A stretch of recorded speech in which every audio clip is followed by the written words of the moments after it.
Mrs. MJ was dying in 6 hours when she grabbed Young Ho's tattooed wrist and whispered the words that would make him choose between his empire and his soul, that black nurse. I want her for you. Young Ho's blood turned to ice. Not because his mother was asking the impossible, but because the second he looked at Betty Rodriguez across that ICU, the woman from Houston who smiled at his neck tattoos like they were birthmarks instead of body counts, he wanted her too. And wanting anything in his world was a death sentence. Uma, she's American. Black. She doesn't belong in my life. His mother's dying laugh sounded like gravel. Exactly. She'll never fear you enough to stay. She'll only stay if you become the man I raised, not the monster soul made. Young Ho Kim had killed 17 men with his own hands. He'd watched rivals beg before he burned their businesses to ash. But this, his mother forcing him to pursue a woman who could look at him and see human, this was the first time in 29 years he'd felt genuine terror.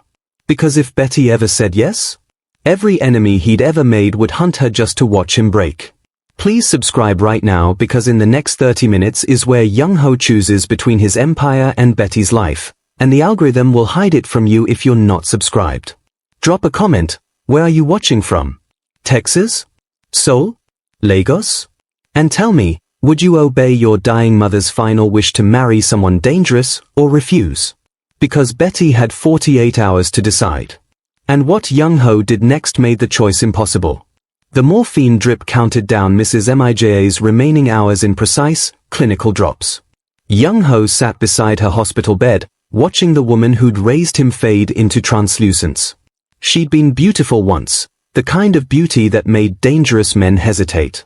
Now cancer had whittled her down to bird bones and paper skin, but her eyes still held the steel that had kept the Busan syndicate intact during the chaos after her husband's death. You remember the night Jong-soo brought you to us? Her voice rasped like silk tearing. You were 7 years old, covered in your parents' blood. You didn't cry. That's what scared me most. Young Ho had no memory of crying since that night. His parents had been low-level enforcers who'd made the fatal mistake of skimming from a protection racket. The execution had been swift, professional. He'd hidden in a kitchen cabinet, watching through the slats as his father's head separated from his body. Jong-soo had found him 3 hours later, still silent, still watching. My husband saw something in you, and they continued. He said you had the gift of necessary cruelty. He was right. She coughed, and Young Ho held the water cup to her lips with surprising gentleness. You became everything he wanted. More than his own blood sons ever were. The previous boss had trained him personally, teaching him that loyalty was currency and mercy was bankruptcy. By 15, Young Ho had killed his first man, a rival gang member who'd ambushed one of their shipments. By 20, he'd eliminated Jong Su's 3 biological sons in a single night, making it look like a territorial dispute with the Seoul gangs. MIJA had known the truth. She'd looked at him across her husband's funeral and nodded once, understanding that survival demanded such mathematics. You built everything my husband dreamed of, she said. The ports, the politicians, the networks stretching to Shanghai and Tokyo. You turned Busan into an empire. Her skeletal hand found his. An empire of ghosts. You move through your world like death itself. No friends. No lovers. No weaknesses. Weaknesses get exploited. Weaknesses make you human. MIJA's grip tightened with unexpected strength. That nurse, the American one with the kind eyes. I've watched her. She looks at you like you're a person, not a monster. When was the last time anyone did that? Young Ho thought of Betty Rodriguez, the way she touched his hand during the panic attack, the absolute absence of fear in her face. In his world, people either cowered or postured. She did neither. It unsettled him more than any threat ever had. She's nobody, he said. She's somebody who sees past your armor. Don't dismiss that. MIJA's breathing grew labored. I'm dying, Young Ho. And when I'm gone, you'll have no one left who remembers you as a boy. No one who knew you before you became this. She gestured weakly at him, encompassing his tailored suit, his controlled violence, his carefully constructed empire. Don't let me die knowing you'll spend your life alone in a palace of corpses. The heart monitor's beeping slowed. Young-ho had watched dozens of men die, had caused most of those deaths personally. But watching Ma slip away carved something hollow in his chest. "I'll consider it," he said, which was the closest he'd come to a promise in 15 years. "Consider it quickly. Time moves faster than you think." Her eyes drifted closed. "And Young-ho? If you care about her at all, let her go. Men like you destroy everything soft." Betty Rodriguez had moved to Seoul 18 months ago with $3,000 in savings and a nursing degree from Houston Community College. Her friends had called it crazy, a black woman from Third Ward moving to a country where she'd stand out in every crowd. But Betty had spent her entire life being underestimated. She'd learned to turn visibility into armor. Her parents had been strict, her mother a church secretary, her father a bus driver who worked double shifts to keep them in a decent neighborhood. They taught her that dignity was non-negotiable, that you treated everyone with respect until they proved they didn't deserve it. Those lessons had served her well in nursing school, where professors assumed she'd drop out, and they served her even better in Seoul, where patients often requested Korean nurses until they experienced her competent, unhurried care. She had a gift for seeing past surfaces. The elderly woman in 412 who screamed at everyone? Former comfort woman, still fighting wars from 70 years ago. The young businessman who hit on every nurse? Terrified of the cancer diagnosis he hadn't told his family about. And the scarred man in the Armani suit who'd nearly collapsed in her arms? Someone carrying more ghosts than any person should have to bear. Betty had learned not to judge the darkness in people. Everyone had their reasons. Everyone carried their own weight. And sometimes, the most dangerous-looking people were just the ones who'd learned to survive the hardest lessons. Young-ho arrived at the hospital at 6:47 a.m., 13 minutes before Betty's shift ended. He stood beside his black Mercedes, flanked by two security men in dark suits who looked like they'd been carved from granite. The early morning sun cast long shadows across the parking lot, and every nurse who walked past them quickened their pace, clutching their bags a little tighter. He'd been awake all night, rehearsing what he'd say. Every version sounded wrong. Too soft, and she wouldn't take him seriously. Too hard, and she'd think he was threatening her. His mother's voice kept echoing in his mind. "She makes me laugh, Young-ho. When was the last time anyone made me laugh?" At 6:58, the night shift nurses began trickling out through the employee entrance. Young-ho straightened his tie, then immediately regretted it. The gesture made him look nervous, and men like him weren't supposed to look nervous. His security team shifted their weight, scanning the parking lot for threats that didn't exist in this quiet suburban hospital. Betty emerged at 7:03, her scrubs wrinkled from 12 hours of work, her hair pulled back in a practical ponytail. She was laughing at something another nurse had said, her face bright despite the exhaustion that must have been weighing on her. Then she saw him. The laughter died. Her hand went to her bag strap, and Young-ho watched her eyes take in the scene, him, the car, the security team, the obvious calculation of power and danger. For a moment, he thought she might turn around and walk back inside. Instead, she said goodbye to her colleague and walked directly toward him. Not quickly, not slowly. Just steady, like she was approaching any other situation that needed to be handled. "Mr. Park," she said when she was close enough.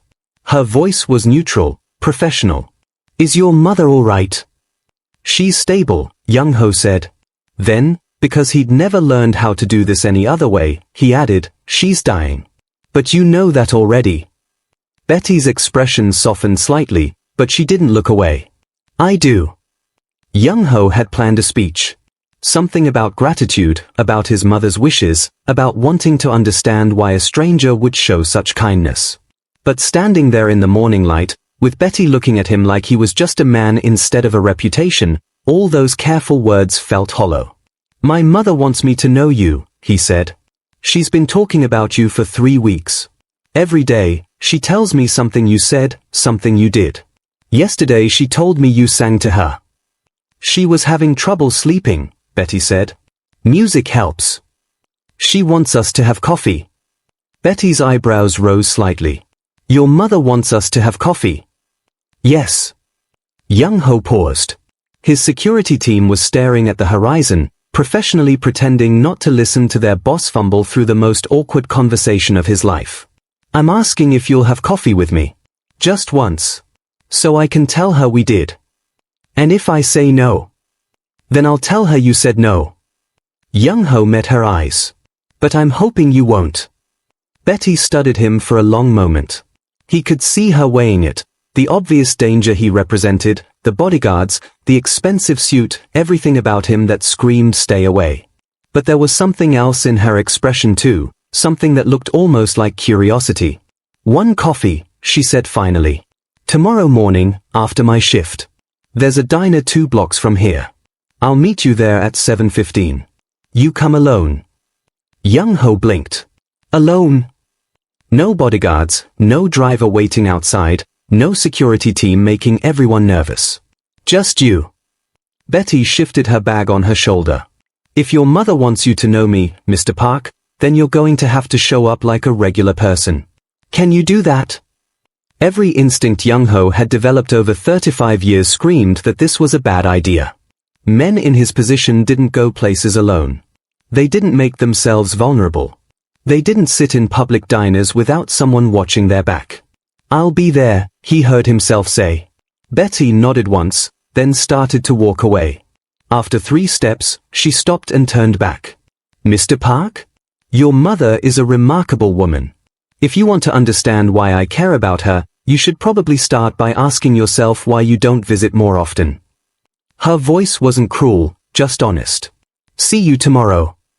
She walked to her car, a beat-up Honda with a dent in the rear bumper, and drove away, leaving Young-ho standing in the parking lot with his security team and the uncomfortable weight of her words settling in his chest. One of his bodyguards cleared his throat. Sir? Are we really going to let you meet her alone? Young-ho watched Betty's car disappear around the corner. Yes, he said. We are. The first time Betty heard his voice at 2 a.m., she'd been standing in her apartment, exhausted from a 14-hour shift at the hospital. Her phone lit up with an unknown number, and she almost didn't answer. I couldn't sleep, Jae-sung said simply. No preamble, no apology for the hour. Tell me about your day. She found herself talking, about the elderly patient who'd squeezed her hand during a difficult procedure, about the cafeteria running out of decent coffee again, about the way Seoul looked from the hospital's 8th-floor break room at sunset. He listened like her words were scripture, asking questions that proved he remembered details from conversations weeks old. It became their pattern. He'd call between what he vaguely termed business meetings, his voice sometimes tight with tension she was learning to read. She'd answer between shifts, sometimes still in her scrubs, telling him stories that made him laugh, a sound she was collecting like rare coins. What are you really doing when you call me? She asked one night. A long pause. Remembering I'm human. The restaurants were always empty when they arrived, but the tables were set, the kitchen somehow still open despite the late hour. Betty understood without being told that his men had cleared the spaces, that the chef staying past closing had been paid handsomely, that the other diners had been politely relocated. This isn't normal, she said over japchae at a place in Gangnam where the owner kept bowing too deeply. No, Jae-sung agreed, watching her with those dark eyes that missed nothing. But it's the only way I know to keep you safe. Safe from what? He set down his chopsticks carefully. From the parts of my world I can't change fast enough. She should have felt afraid. Instead, she felt something closer to sadness, for him, for the life that made empty restaurants necessary, for whatever had carved those shadows behind his careful composure. The Han River walk started by accident. She'd mentioned missing the riverside paths near the hospital, and 2 days later, he appeared at her building in clothes she'd never seen him wear, jeans, a simple jacket, a baseball cap pulled low. Almost ordinary, except for the way he moved and the 3 men who maintained a 50-meter distance as they walked. Your shadows are showing, Betty said, nodding toward the guards. They are ghosts. You'll forget they are there. But she didn't forget. She noticed how Jae-sung positioned himself between her and the street, how his hand hovered near her back without quite touching, how his eyes constantly scanned the path ahead. She noticed, too, how he relaxed incrementally with each visit, his shoulders dropping, his stride lengthening, his rare smiles coming more easily. They talked about everything and nothing. She learned he'd wanted to be a teacher once, before his father's death reshaped his destiny. He learned she'd grown up in 3 different states, following her mother's nursing assignments, never quite belonging anywhere. They discovered a shared love of old movies and a mutual inability to carry a tune. They argued about the best jjangmyeon in Seoul and whether winter or spring was superior. "You're different," she told him one evening as cherry blossoms drifted across the path. "Different how?" "Lighter. Like you're not carrying as much weight." His expression shifted, something vulnerable breaking through. "Maybe I'm just redistributing it. Letting someone else help hold it up." Back at the nursing home, Mrs. Mij was fading like a photograph left in sunlight, but her eyes remained sharp. She watched Jae-sung during his visits now, really watched him, and Betty could see the old woman cataloguing changes. "You're smiling with your eyes now," Mrs. Emi told him one afternoon, her voice barely above a whisper. "Not just your mouth. She's teaching you to be alive." Jae-sung looked at Betty, something raw and unguarded in his expression. "Yes."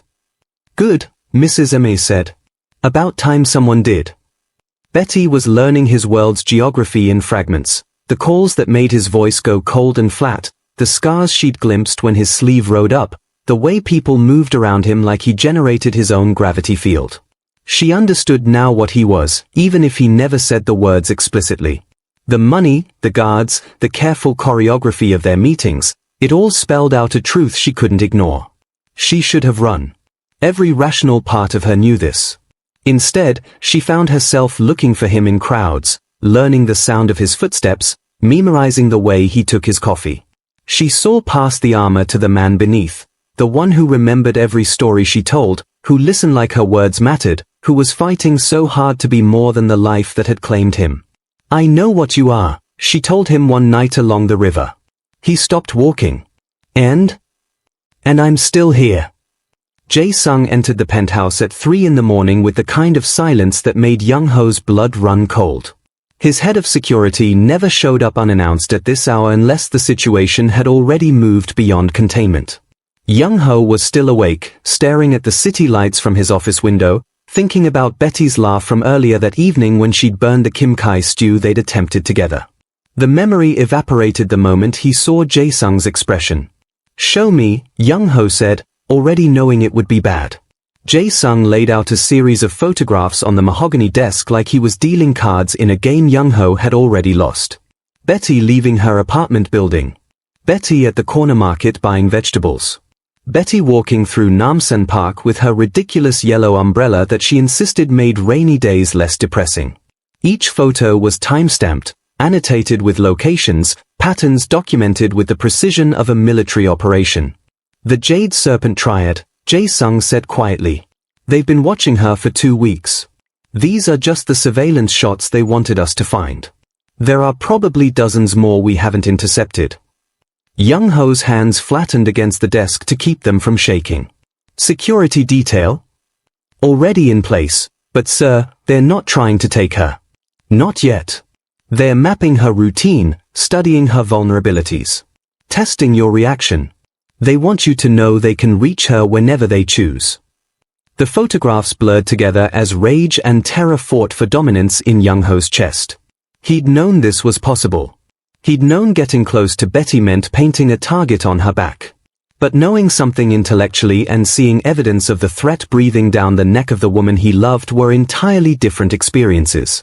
Double her security. "I want eyes on her every second." Already done. But Young-ho, Jae-sung hesitated, which meant what came next would be something Young-ho didn't want to hear. "She's noticed.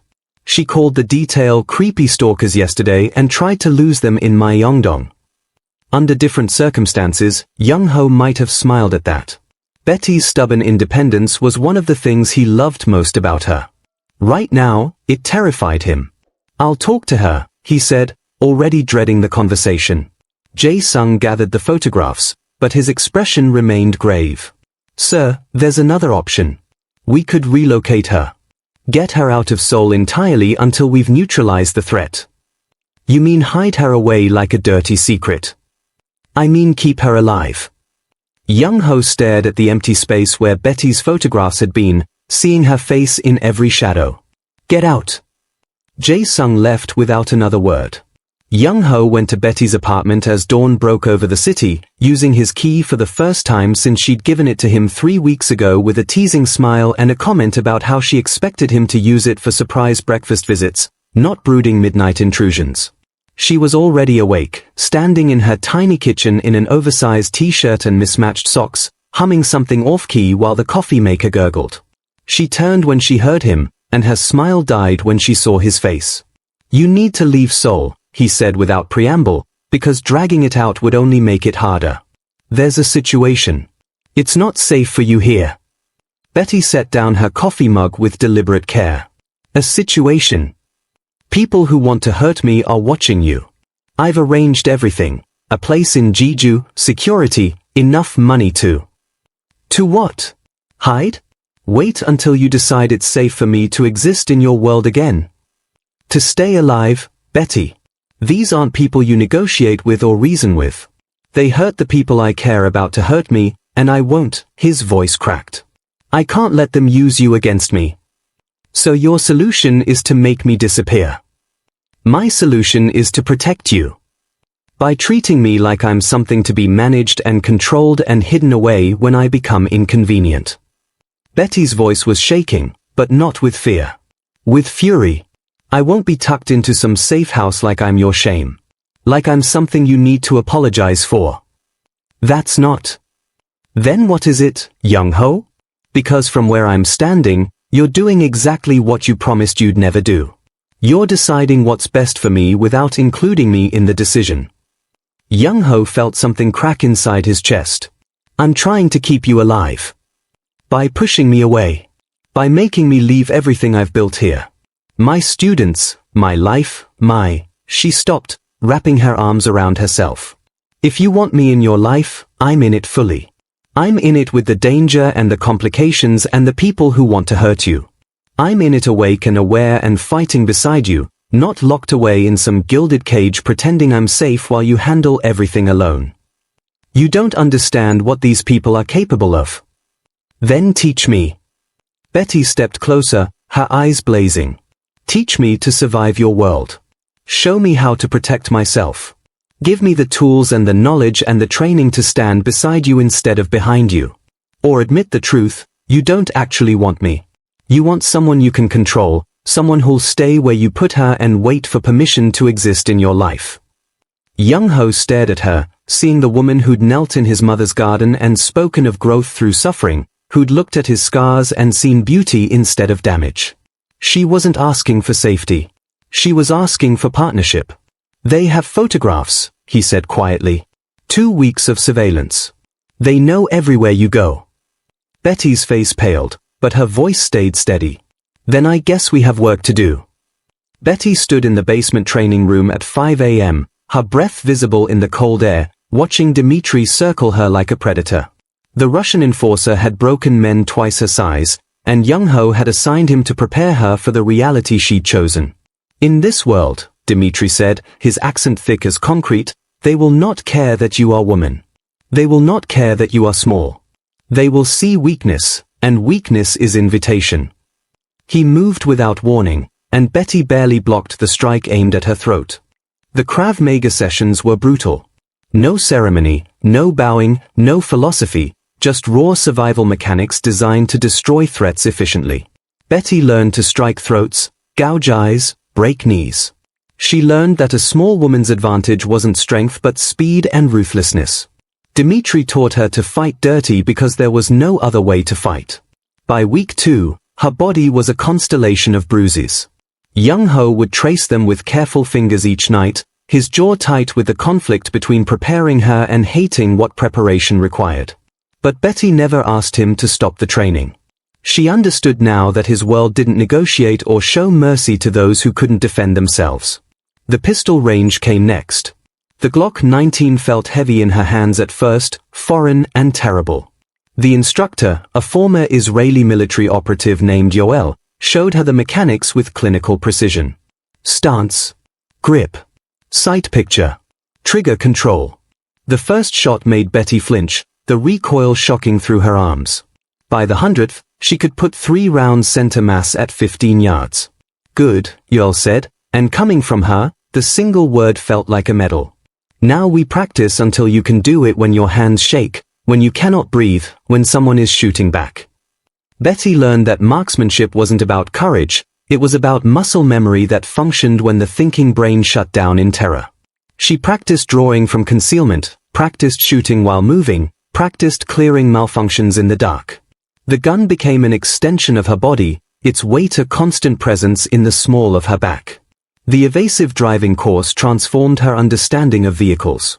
On an abandoned airfield outside the city, she learned J-turns and bootleggers, how to ram through blockades, how to drive with blown tires. The instructor made her practice until she could execute maneuvers while adrenaline flooded her system, while smoke filled the car, while speakers blasted gunshot sounds to simulate ambush. But the hardest training wasn't physical, it was learning to read the invisible currents of danger that flowed through crowds. Young Ho himself taught her this, walking her through markets and restaurants, pointing out security details masquerading as tourists, spotting the tension in a rival's bodyguard's shoulders, identifying exit routes and choke points with a glance. There, he murmured at a gallery opening, his hand light on her back. Second floor balcony. Two men, watching too carefully. They are not here for the art.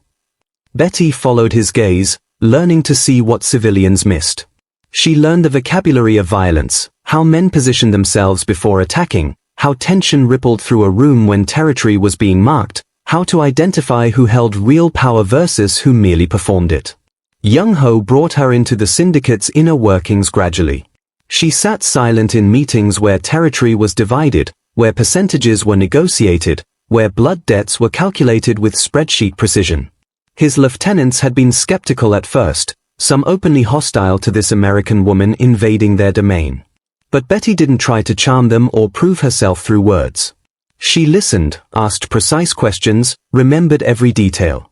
When Young Ho's logistics chief mentioned a supply chain vulnerability, Betty's background in hospital operations let her suggest a redundancy protocol that impressed even the cynical veteran. When tensions rose over a territorial dispute, her outsider status let her propose a compromise neither side had considered. The turning point came during a meeting with the Lee faction, a rival organization testing Young Ho's defenses after his father's death. Their underboss, a vicious man named Park, had deliberately insulted Betty, testing whether Young Ho had grown soft. Betty had responded in flawless Korean, her tone ice, "My presence here is not weakness.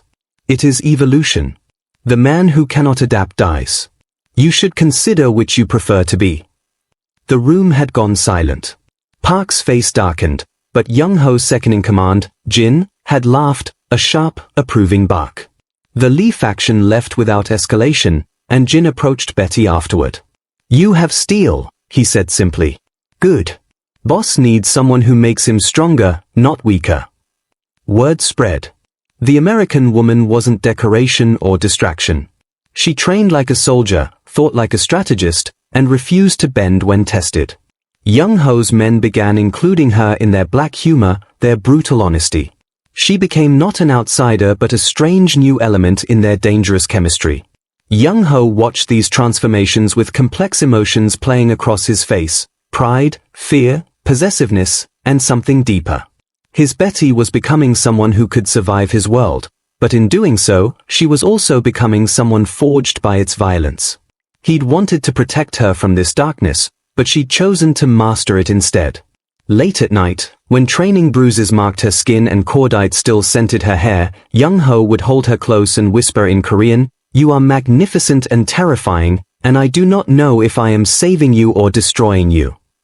Betty would kiss him and answer the only truth she knew, "I chose this. I chose you. Now teach me everything." The dawn came quietly to Mrs. Emige's room, the kind of soft grey light that Seoul gets just before the city wakes. Young Ho had been sitting beside her bed for 3 hours, watching the shallow rise and fall of her chest, listening to the oxygen machine's rhythmic whisper. Betty dozed in the chair across from him, her hands still resting on the old woman's arm even in sleep. Mrs. Mige's eyes opened. Not the confused, medicated flutter of the past weeks, but clear. Sharp. The eyes that had once run the most exclusive restaurant in Gangnam, that had read people like others read menus. Young Ho, she whispered. He leaned forward immediately, his large hand engulfing her frail one. I'm here, Halmione. She smiled, that crooked smile that had always made him feel like a child caught stealing rice cakes. Still so serious. Even now. Her fingers tightened weakly around his. Listen carefully. I don't have long. Don't say that. Hush. An old woman knows. She drew a rattling breath. I've watched you for 15 years. Watched you carry ghosts on your shoulders like they were concrete blocks. Watched you think you were still that thing Ryan made you in the camps. Young Ho's throat tightened. Across the room, Betty had stirred, now fully awake, tears already sliding down her cheeks. But you were wrong, Mrs. Emily continued, her voice fading to barely audible. You were never just a weapon. A weapon doesn't grieve. Doesn't feel guilt. Doesn't spend 15 years protecting people because it's the only way to balance scales that can never be balanced. She coughed, and Young Ho lifted her slightly, his movements impossibly gentle for hands that had broken so many bones. When the coughing subsided, she fixed him with those fierce eyes one last time. You're not a weapon anymore, Young Ho. You're a man. A good man. And that American girl, she glanced at Betty with something like affection, she sees what you really are. Not what you were. Not what you fear you still are. What you are. Halmione. Protect what makes you human, she whispered, and her gaze moved to Betty, then back to him. Not buildings. Not territory. Not honor or revenge or all those things men kill each other over. Protect what makes you feel. What makes you want to be better. That's what matters in the end. Her eyes closed. Her chest rose once more, fell, and didn't rise again. The silence that followed was absolute. Young Ho sat frozen, still holding her hand, until Betty came around the bed and wrapped her arms around him from behind, her face pressed to his shoulder, her tears soaking through his shirt. She loved you, Betty whispered. She was so proud of you. Young Ho said nothing. He couldn't. He just sat there in the grey dawn light, holding the hand of the woman who had been more mother to him than his own, and let himself feel the weight of her absence. The funeral was held at Bonjunsa Temple, arranged through connections that even death couldn't erase. Seoul's underworld came to pay respects, not out of obligation, but genuine grief. Mrs. Mija had been neutral ground, Switzerland in a city of constantly shifting alliances. Her restaurant had been where treaties were made, where blood feuds were temporarily suspended over perfectly grilled galbai. Young Ho stood at the entrance in traditional black hanbok, receiving mourners with the stoic face of a son. But it was who stood beside him that made every arrival do a double take. Betty wore a black hanbok that one of Mrs. Mi's old staff had helped her into that morning, the silk falling in elegant lines that somehow made her look both foreign and right. Her hair was pulled back simply, her face bare of makeup except for the red around her eyes. She stood not behind Young Ho, not tucked safely to the side, but beside him. Equal. Visible. Park Tae-soo arrived with his entire crew, his eyes widening almost imperceptibly when he saw Betty. He offered condolences, bowed deeply, and didn't say a word about the American woman standing in the place reserved for family. But Young Ho saw the calculation in his old friend's eyes, the rapid recalibration of what Betty meant. The Jade Serpent Triad sent a representative, a thin man named Chen who spoke Korean with a Shanghai accent. He bowed to Young Ho, offered formal sympathies, and let his gaze linger on Betty for just a fraction too long. My condolences on your loss, he said carefully. Mrs. Mija was respected by all who knew her. She was, Young Ho replied, his voice granite. Chen's eyes flicked back to Betty once more before he moved inside. Young Ho felt Betty's hand slip into his briefly, a touch of support that every eye in the courtyard witnessed. By the time the last mourner arrived, the message was delivered to every corner of Seoul's underworld. Betty wasn't a secret anymore. She wasn't hidden. She was standing in the light beside the Reaper, wearing traditional dress at his adopted mother's funeral, and anyone who wanted to threaten her would have to go through him first. Protect what makes you human, Mrs. Mija had said. He would. Even if it cost him everything. The call came at 2:47 a.m., 3 weeks after Betty had walked back into Young Ho's life. His phone screen showed Ji-hun's name, but the silence on the other end told him everything before a single word was spoken. She's gone. Ji-hun's voice carried the weight of a man who knew he'd failed. Between the hospital exit and the car. 17 seconds. They took her in 17 seconds. Young-ho didn't throw the phone. Didn't shout. He stood in his penthouse overlooking Seoul's glittering skyline and felt something inside him calcify into pure, crystallized purpose. The champagne glass in his other hand hit the floor, but he never heard it shatter. The message arrived 40 minutes later, not a call, but a video sent to an encrypted number only his inner circle knew. Betty, bound to a metal chair in what looked like a warehouse, blood trickling from her temple. She wasn't crying. Wasn't begging. She stared directly into the camera with those eyes that had once looked at him across a hospital bed, and he saw in them not fear, but fury. A voice spoke in Mandarin-accented Korean, the Busan corridors. The Incheon operations. You have 48 hours to transfer control, or we return her to you one piece at a time. We'll start with the fingers that wore your ring. Young-ho played the video 7 times, memorizing every detail visible in the frame, the rust pattern on the metal beam behind her, the type of concrete floor, the specific gray of the walls. Then he made the call that would change everything. His lieutenants gathered in his office within the hour. Minute J arrived first, still buttoning his shirt. Dae-jung came armed with negotiation strategies and risk assessments. They'd been with Young-ho for 15 years, survived 3 territory wars, built an empire from blood and calculation. We negotiate, Minute J said, spreading maps across the desk. Give them Incheon, keep Busan. They want territory, not war. The triads respect strength, Dae-jung added. We show we're willing to deal, we save her and maintain position. We can retake Incheon in 6 months when. No. Young-ho's voice was quiet, but it cut through the room like a blade through silk. Mobilize everything. Every contact, every asset, every favor we're owed. I want her location in 12 hours. Young-ho. Minute J's tone carried 15 years of friendship, of late nights and shared risks. Think clearly. We go to war with the triads over this, we lose everything. Seoul, Busan, all of it. For one woman. For my wife. The word hung in the air like a grenade with the pin pulled. She's leverage, Dae-jung tried again, more carefully. That's all she is to them. They won't actually hurt her if... Young-ho looked up then, and both men took an involuntary step back. They'd seen him angry before, seen him violent, seen him ruthless. But this was something different. This was a man who'd finally found something worth burning the world for. 12 hours, he repeated. Or find new employment. They found her in 19. Ji-hun's contact in the Port Authority recognized the warehouse's ventilation system from the video, a specific model installed in only 4 buildings in the Seoul metropolitan area. Cross-referenced with recent triad movement, abandoned properties with vehicle access, and the angle of light visible through a crack in Betty's footage, they narrowed it to an industrial complex in Ansan, 2 hours south of Seoul.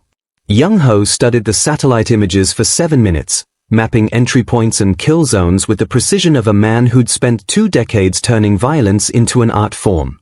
When the triads called again at 6:23 p.m., offering to negotiate, offering Betty in exchange for territory and a peace treaty, he didn't answer.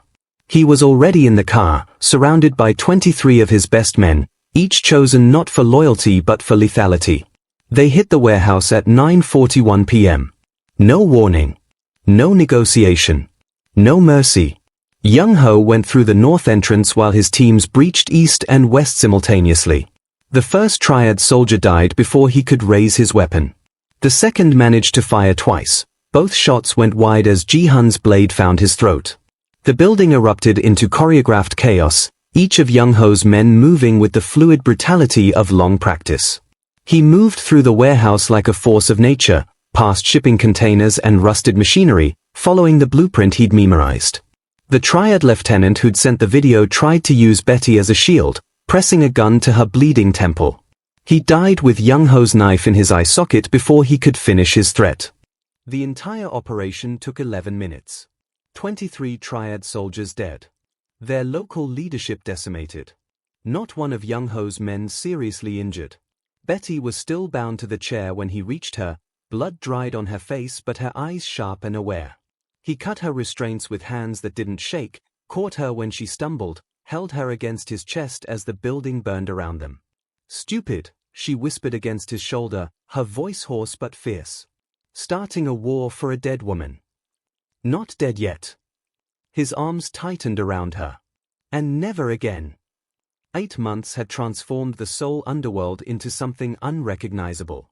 Where the Jade Serpent Triad once controlled 3 districts, Young Ho's people now maintained order with brutal efficiency. Their gambling operations, their smuggling routes, their protection networks, all absorbed into what had become the most formidable criminal enterprise the city had seen in decades. The other syndicates watched from a distance, calculating when to challenge the Black Tiger's expanded territory, never quite finding the courage to make their move. Young Ho stood at the floor-to-ceiling windows of his penthouse, watching the city lights flicker like stars brought down to earth. Seoul stretched endlessly before him, a kingdom of glass and steel that now answered to his will. Every building held someone who paid tribute to his organization. Every street corner had eyes that reported to his lieutenants. The empire he'd built was magnificent in its scope, terrifying in its power. And he felt nothing. Victory tasted like ash.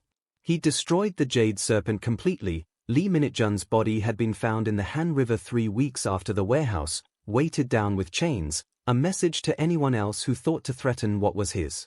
The organization had fractured without their leader, the pieces falling into Young Ho's hands like overripe fruit. He should have felt triumphant.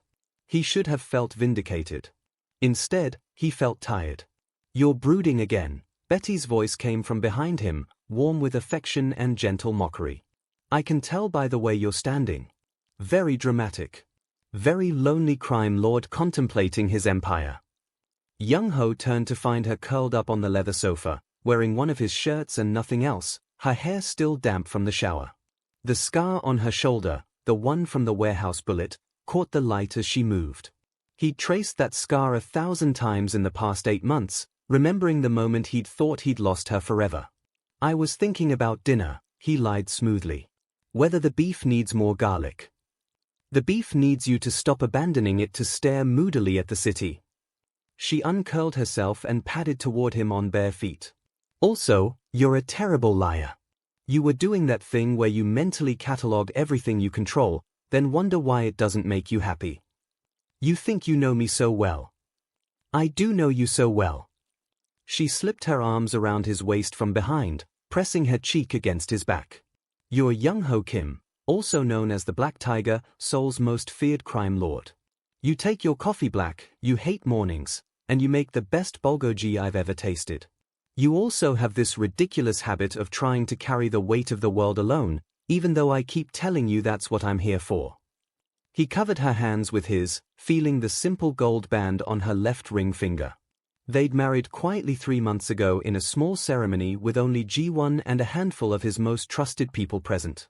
No grand affair, no public celebration, just promises spoken in the dawn light, binding them together in ways that had nothing to do with power or territory. "The world is heavy," he said softly. "Then let me help you carry it." She moved around to face him, her hands finding his shoulders with practiced ease. The warehouse rescue had left her with more than just a shoulder scar, 3 cracked ribs, a concussion, bruises that had taken weeks to fade. But she'd survived, and somehow that survival had made her fiercer, more determined to stand beside him no matter what darkness they faced. "You've been the Black Tiger alone for so long, you forget you don't have to be anymore." He cupped her face, studying the woman who'd somehow seen past the monster everyone else feared. "My mother would have loved you. She always said there was more to me than violence and ambition. I never believed her. She was right." Betty's smile was radiant. "You're also stubborn, overprotective, surprisingly domestic when you think no one's watching, and you have this way of looking at me like I'm the only thing in the world that matters." "You are." The words came easily now, though 8 months ago they would have stuck in his throat like broken glass. "The empire, the territory, the power, it's all meaningless if you're not here to share it with me." "Good answer." She kissed him gently, then wrinkled her nose. Now go save our dinner before you burn the beef and I have to order takeout again. Young-ho returned to the kitchen, Betty following to steal vegetables from his cutting board while he worked. The domesticity of it still caught him off guard sometimes, the black tiger cooking dinner while his wife teased him about his knife technique, their laughter echoing through a penthouse that had once known only silence and cold strategy. Outside, Seoul's underworld churned with violence and ambition, territories shifting, alliances forming and breaking like ice on a winter river. Inside, Young-ho seasoned the beef while Betty set the table, and for the first time in his brutal life, he understood what his mother had tried to tell him all those years ago. Power meant nothing if you had no one to come home to.